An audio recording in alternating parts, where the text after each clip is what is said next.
ఆంధ్రప్రదేశ్ రాష్ట్ర మాజీ ముఖ్యమంత్రి వైసీపీ పార్టీ అధినేత జగన్మోహన్ రెడ్డికి వరుసగా ఎదురు దెబ్బలు తగులుతున్నాయి.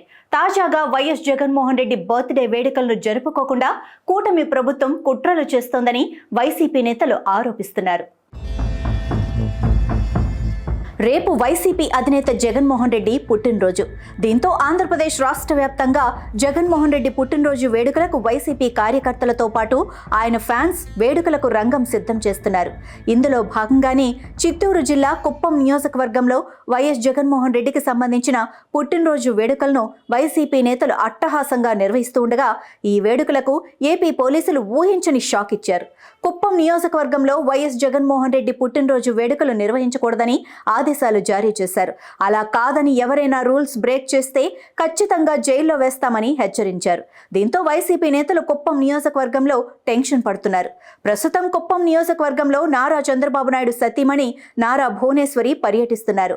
నిన్నటి నుంచి 3 రోజుల పాటు కుప్పం నియోజకవర్గంలో నారా భువనేశ్వరి పర్యటన కొనసాగనున్నట్లు వార్తలు వస్తున్నాయి. శనివారం కూడా కుప్పం నియోజకవర్గంలో నారా భువనేశ్వరి పర్యటిస్తుండటంతో వైఎస్ జగన్మోహన్ రెడ్డి వేడుకలకు ఆ నియోజకవర్గంలో పర్మిషన్ లేదని ఏపీ పోలీసులు తెలిపారు. ఏమైనా వేడుకలు ఉంటే పార్టీ ఆఫీసులో చేసుకోవాలని, బయట రచ్చ చేస్తే కఠిన చర్యలు తప్పవని పోలీసులు హెచ్చరించారు. అయితే దీనిపై స్థానిక వైసీపీ నేతలు ఆగ్రహం వ్యక్తం చేస్తున్నారు. భువనేశ్వరి వస్తే తమకేంటని ప్రశ్నిస్తున్నారు. ఖచ్చితంగా వైసీపీ అధినేత జగన్మోహన్ రెడ్డి బర్త్డే వేడుకలు జరుపుకుంటామని అంటున్నారు.